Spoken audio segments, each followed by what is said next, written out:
El día de ayer, durante la conferencia del Poder Judicial, los magistrados que dan esta conferencia hablaron sobre las resoluciones que todavía están pendientes en torno a la reforma judicial.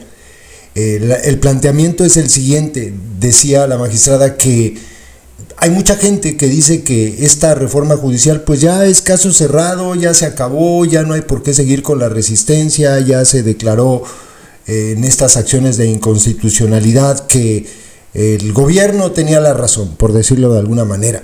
Ya vimos la votación, ya vimos como un ministro se pasó del lado de la organización delictiva de la secta, no sabemos por qué lo doblaron o cómo lo doblaron, pero quedaban pendientes cientos de juicios de amparo que podrían, a través de su resolución en la Suprema Corte de Justicia, declarar inconstitucional la reforma. Hay que recordar, y esto lo explican ahora que les deje el video, ustedes escucharán, hay que recordar que para el caso de los amparos, al momento de la votación, no se requiere de una mayoría calificada. O sea, no se requerirían de los 8 ministros de la Suprema Corte, porque si así fuese, ya sabemos que este ministro palero de la secta, pues iría votando en favor de la propia secta y entonces no se alcanzaría, sino que se requiere una mayoría simple. ¿Cuál es la mayoría simple? Si son 11 ministros, pues se requiere de 6 votos, y eso sí lo tiene en este momento la Suprema Corte. Habría 6, por lo menos 7, idealmente 7 ministros que votarían en favor de estos amparos. Por eso, pese a que la narrativa del gobierno esto ya es irreversible, pese a que ustedes escuchen a Listión y con Oroña y a la Palurda decir que ya se acabó, que le buscan, que le pelean, esto no es verdad.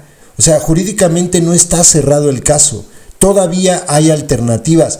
Esto en México, y hay que acordarnos que todavía quedan las opciones internacionales, la Comisión Interamericana, la Corte Interamericana, por mencionar algunas. Así es que no está cerrado el caso. Por eso es importante que se siga difundiendo esta información, porque si ustedes se dan cuenta, la narrativa en redes sociales con las personas es que esto ya se acabó, y eso es lo que pretende el gobierno, que la gente crea que ya no hay otra forma, que ya es irreversible, pero no es verdad. Escuchen la explicación que dan los 2 magistrados sobre los amparos y sobre las suspensiones que han sido otorgadas. Es importante que se sepa esto para que no se quede el discurso de la secta en la tatema de la gente, para que vean que esto no es asunto decidido. Todavía hay esperanzas y todavía hay mucha lucha. Escuchen. Como segundo punto, y también se ha venido comentando mucho en el ámbito de la discusión pública, en la agenda pública, sí tiene sentido seguir con la resistencia legal. Hay mucha gente que ya da por sentado que esto ha terminado por completo, que ya está la reforma en curso, que ya no hay forma de revertirla, pero queremos abundar en 5 temas específicos que nos parecen que dan sentido a la lucha legal, a la resistencia legal que seguimos enfrentando.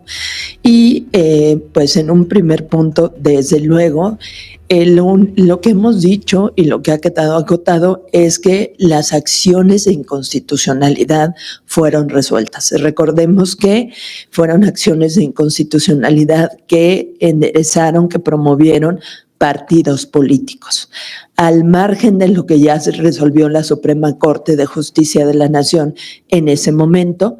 Lo cierto es que actualmente existen cientos de juicios de amparo en curso que están ocupándose de este tema, están en trámite en los juzgados de distrito, de modo que no es una discusión cerrada. Todavía es factible que tanto jueces y juezas, en su momento los tribunales colegiados de circuito y en última instancia o en última vía la Suprema Corte de Justicia de la Nación puedan hacer un pronunciamiento respecto de la constitucionalidad de la reforma. Es decir, no es un tema jurídicamente cerrado o agotado. Están estas vías legales que tenemos a nuestro alcance a partir de la normatividad vigente. La ley señala que tenemos derecho, tanto las personas juzgadoras, que así lo hemos enderezado, como la ciudadanía, organizaciones de la sociedad civil, que tenemos en curso estos cientos de juicios de amparo. Además, pues desde luego, y también hay que enfatizarlo una y otra vez, estos juicios de amparo no requerirían la mayoría absoluta, que sí requerían la acción de inconstitucionalidad para emitir una declaratoria general de invalidez. Esto quiere decir que aún pensando en que quienes integran la Suprema Corte insistieran en sus votos, ¿no?, y que no variaran, bueno, pues hay de alguna manera esa posibilidad legal de obtener todavía la reversión de la reforma vía juicio constitucional. A la par, desde luego, y vinculado con los juicios de amparo, fíjense que hay suspensiones concedidas, algo que también hemos denunciado de manera constante, como estas suspensiones han sido desconocidas e ignoradas. El magistrado Juan Carlos Ramírez nos hará favor de abundar un poco al respecto, porque creemos que sigue siendo un tema crucial y definitorio. Las suspensiones como medidas cautelares que se concedieron y que no están siendo respetadas. Ya hubo un pronunciamiento del señor magistrado en relación con este tema, si nos puedes compartir un poco al respecto. Muchas gracias. Muchas gracias, buenos días. En efecto, atendiendo a esta introducción que amablemente ha dado la señora magistrada, debo mencionar que el incidente de suspensión deriva del juicio de amparo 1214/2024. Este asunto se radicó en Querétaro con motivo de la presentación de una demanda que fue suscrita por más de 800 titulares, aunado a personas de la sociedad civil. Y cabe establecer que en su oportunidad se concedió la suspensión provisional, e incluso atendiendo a un recurso, el propio tribunal del circuito de Querétaro estableció una ampliación de los efectos de esa suspensión provisional inicial.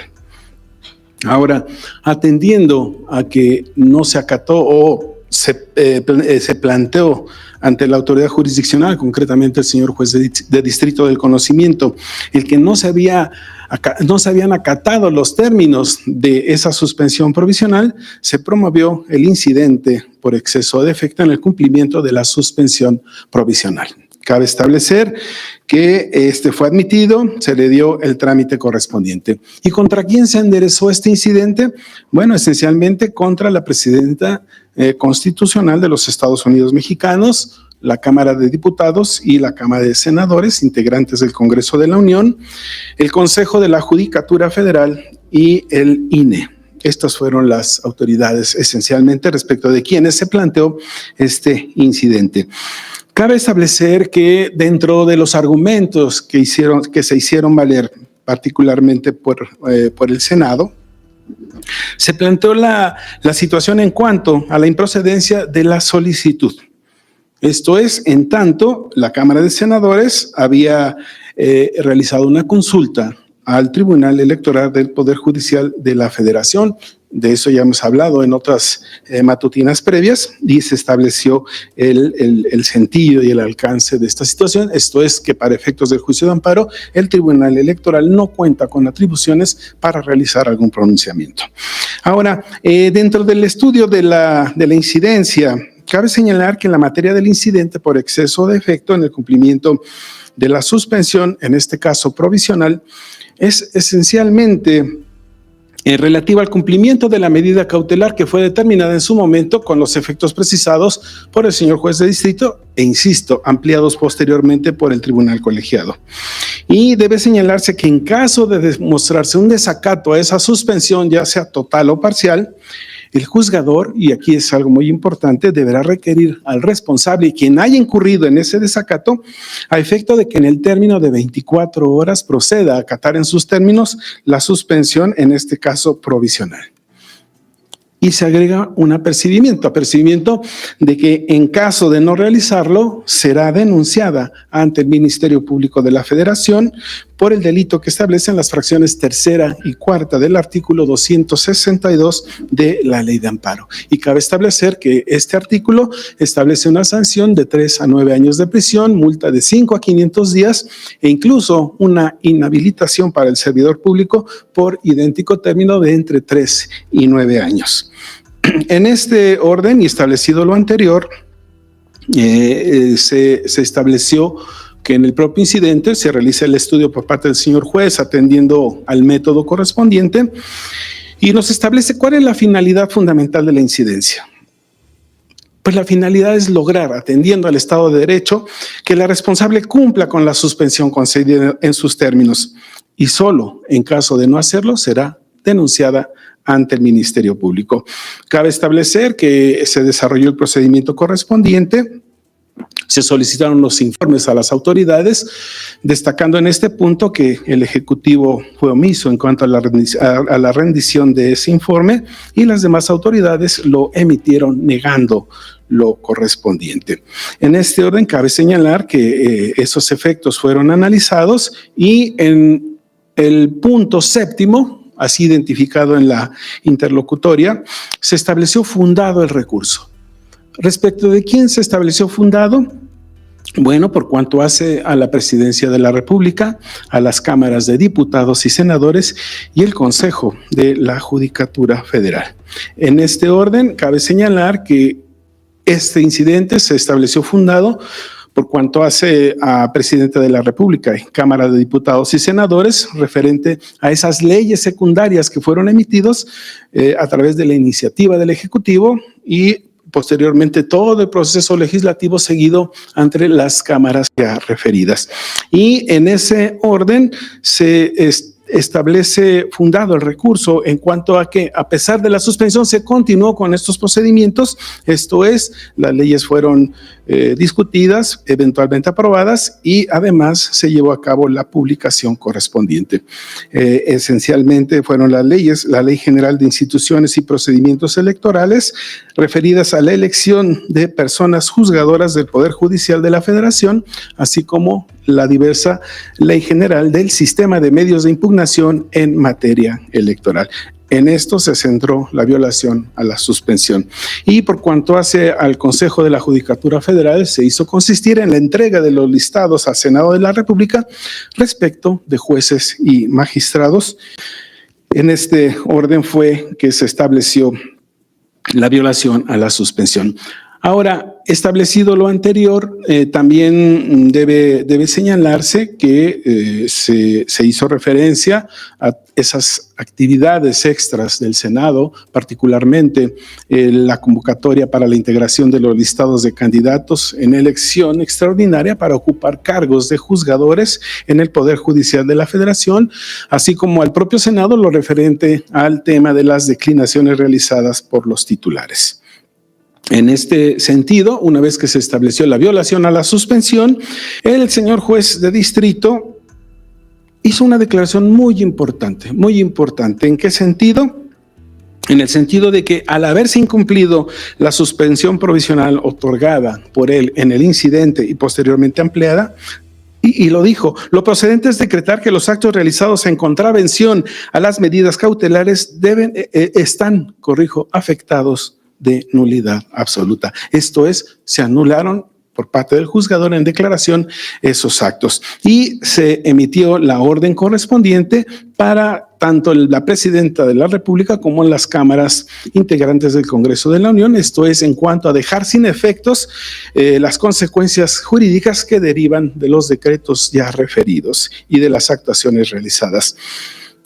Y como lo anticipaba al inicio, la propia ley establece la importancia de dar cumplimiento a una suspensión y cuando una autoridad incurre en un incumplimiento, en un desacato, la finalidad es que se lleve a cabo ese cumplimiento. Por ello, el juez concedió el término de 24 horas para que las autoridades llevaran a cabo ese cumplimiento, con el apercibimiento que en caso de no realizarlo así, los hechos serían puestos en conocimiento del Ministerio Público de la Federación.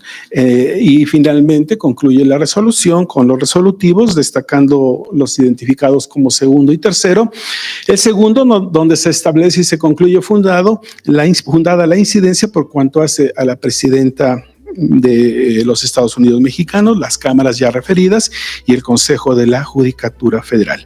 Y el tercer resolutivo, se requirió el cumplimiento de las medidas cautelares para los efectos precisados y en los términos ordenados. Esto es, en esencia, el contenido de la resolución emitida por el señor juez de distrito, y cabe establecer que esta fue emitida el día 26 de noviembre del año en curso.